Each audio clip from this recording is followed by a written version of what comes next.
এবার যে গানটির গল্প আপনাদের বলবো বা গানটি রচনার প্রেক্ষাপটটা আপনাদের বলবো, সেটি একটি অদ্ভুত পরিস্থিতির মধ্যে, পরিবেশের মধ্যে সৃষ্টি হয়েছিল।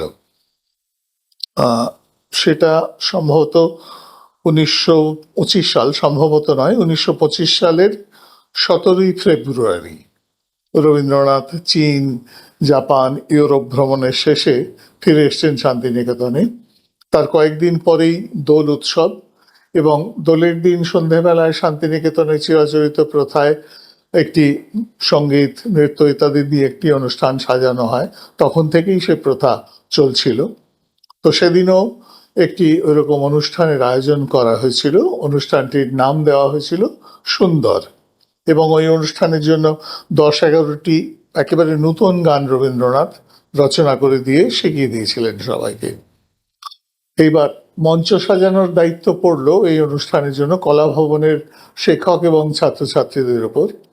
তখন কলা ভবনের অধ্যক্ষ ছিলেন নন্দলাল বসু, তার একদম হাতে গড়া ছাত্র সুরেন্দ্রনাথ কর, অসাধারণ শিল্পী তারা, এবং সেই সঙ্গে কলা ভবনের ছাত্রছাত্রীরা, তারা সবাই মিলে আম্রকুঞ্জে একটি অসম্ভব সুন্দর মঞ্চ সাজালেন।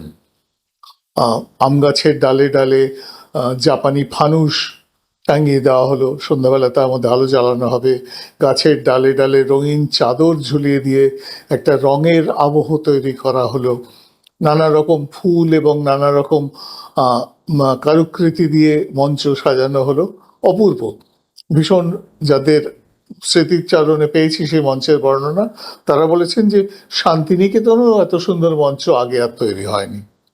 কিন্তু দুর্ভাগ্য, মঞ্চ সাজানো শেষ হওয়া মাত্র, ওটা কালবৈশাখীর সময়, একবারে প্রবল তুমুল কালবৈশাখী, ঝড় ঝঞ্ঝা বৃষ্টি শুরু হলো। বলা বাহুল্য, ওই অপূর্ব সুন্দর মঞ্চ আর টেকলো না। কিছুক্ষণের মধ্যেই তা সম্পূর্ণ লণ্ডভণ্ড হয়ে গেল, এবং অনুষ্ঠানটিই হবে কি না সেটি অনুষ্ঠানই পণ্ড হয়ে যাওয়ার জোগাড়। স্বভাবতই সবার খুব মন খারাপ। কিন্তু রাত্রে যখন বৃষ্টি থামলো, রবীন্দ্রনাথ বললেন যে তোমরা যখন অনুষ্ঠানের কথা ভেবেছ এবং আমরা সবাই যখন প্রস্তুত হয়েছি, তখন অনুষ্ঠান অবশ্যই হবে। কোথায় হবে? তখনকার যে লাইব্রেরি ভবন ছিল, তার যে বারান্দা, তার দোতলায়, সেটি লম্বা একটি জায়গা, ঢাকা জায়গা, সেখানেই অনুষ্ঠান হবে ঠিক করা হলো। তার আয়োজন হলো, এবং ওই ওদিনের ওই তুমুল ঝড় বৃষ্টি এবং লণ্ডভণ্ড হয়ে যাওয়া মঞ্চ, এই সমস্ত বিষয়টিকে কেন্দ্র করেই একটি নতুন, একেবারে নবীনতম গান সেদিনই রবীন্দ্রনাথ বিকেলবেলা ঝড় বৃষ্টির সময় রচনা করে ফেলেছিলেন। এবং সেই গানটি সেই অনুষ্ঠানে সবাইকে শিখিয়ে দেওয়া হলো এবং গাওয়ানো হলো। সেই গানটি হলো রুদ্র বেশে কেমন খেলা কালো মেঘের ভ্রুকুটি। এই গানটি শুনলে বুঝবেন যে সেদিনে সেই ঝড় এবং তার মঞ্চের উপর প্রতিক্রিয়া, তাদের মানুষদের উপর প্রতিক্রিয়ার কথা কেমন সুন্দর করে বর্ণনা হয়েছে।